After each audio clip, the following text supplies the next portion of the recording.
notification that no one did. Okay, now we'll open it up to public comment. I was going to comment. And wait, stop. You have to state your name and your address. And Lisa Nesbitt, 4755 East County Road 100 South, Indiana. It sounds like it's out of 200. Can I interrupt you? I apologize. Do you want to put a limit on the time? Because this we got to say right now. I mean, I don't have a problem talking all they want.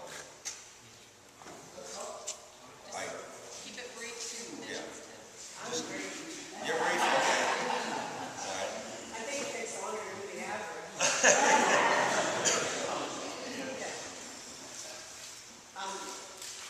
This situation with the emergency fund obviously happened last year and the year before, and I don't recall anybody petitioning for anything last year or the year before. This year, it seems to me, we have a change of politics, and all of a sudden we have petitions and we have interest. That annoys me.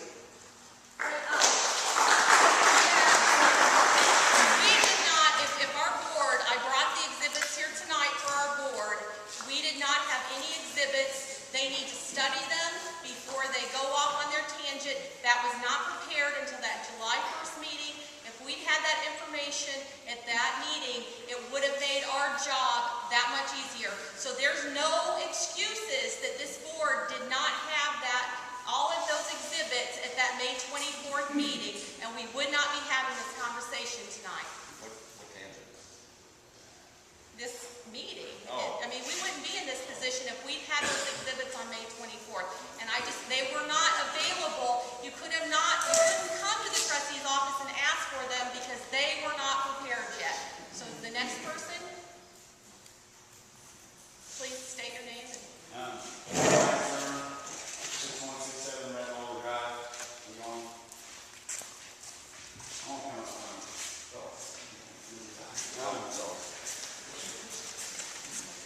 Mueller.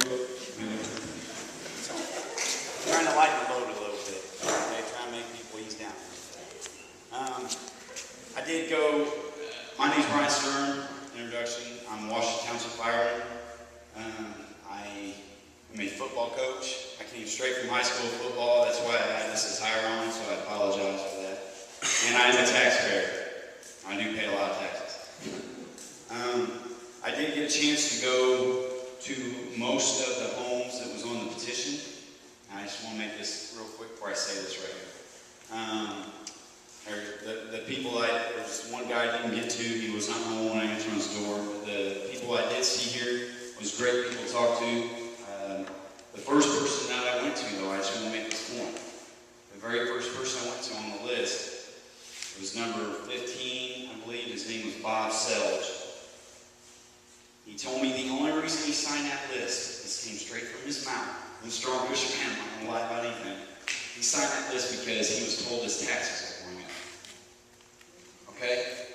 So, that right there is kind of misleading somebody to sign a list saying your taxes are going to go up. Well, heck, everybody in this room, if somebody came to you and said your taxes are going to go high, I'd probably look at it and say, yeah, I'm interested in listening to that. No one wants your taxes to go higher.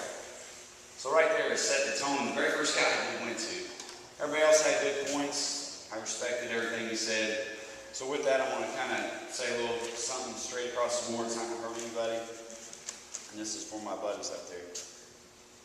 I want to start out by saying there's been a lot of time and thought and prayers for what I'm about to say.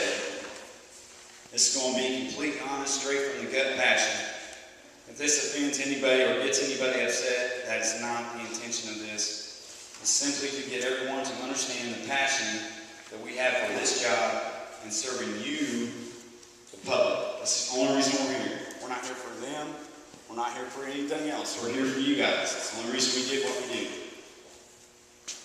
With that, I hope and pray that I'm speaking for a lot of us sitting out here right now, especially for my brothers and sister, Connie. She's not here, there's only one lady on me. That I care about very deeply. With that being said, here goes. When I left the mandatory meeting for the whole fire department that we had for our spouses or significant others last night, I cannot stop thinking about our families and our community that we serve 365 days a year, 7 days a week, rain, snow, or shine. I keep thinking of a lot of runs that we had and been on together. The scary moments, the intense moments, the sad moments. We can all sit here and remember hundreds of them if you sit and think about them. We've laughed, we've cried, we've had great times doing our job. Very, very fun times that we love to do so much. We have helped and served this township and this community to the best of our abilities. With this being said, it hurts me with unbelievable hurt. Hurts me so bad that it was almost taken away from us as individuals, as taken away from you as a community. I had thought about just coming in here and doing the blame game and pointing fingers and getting angry and all that stuff. All the people the people that almost took this away from us and the community. That don't make sense. It's just stupidity, to be honest. But instead, I'm going to say that everyone that has been part of this whole big incident know in their heart, deep down their soul, if they've been wrong or they've been right. They'll have to deal with that themselves. I believe that ultimately, the people who have suffered in this whole thing is the people who we work for, and that is you, the public, the community. That's who suffered the most. Anyone in this room that is a public servant or a politician, sits on a board or whatever you do, you got put in this position to 100% help this community and township. Nothing else. This is not an I thing, an ego trip responsibility. This is not to be a power hungry or see how much stuff that we can stir up or see how many people you can mess with. This is one job and one job only, and that is to serve your community to the best of your ability. If any of these things that I have said have offended you as an individual, you need to look hard in the mirror and maybe get into another line of work. As we, the fire department, township, and community, we need to sit down as one, as a couple times Susan said, and come up with some solutions that this will never ever happen again. So that this community will be never be in jeopardy again. So that the community will sleep good at night, knowing if anytime they need us, any time of day, that we'll be there for their every need that they need, helping them with no questions asked. And also having solutions. This never happened to the firefighters and the families and the community. I don't ever want to be in a room filled with firefighters again that I work with and their spouses, who some were there pregnant or just had babies, and looking at them and worrying whether they're going to be able to even have insurance or a job to pay for being in the hospital, and to the rest of the families that are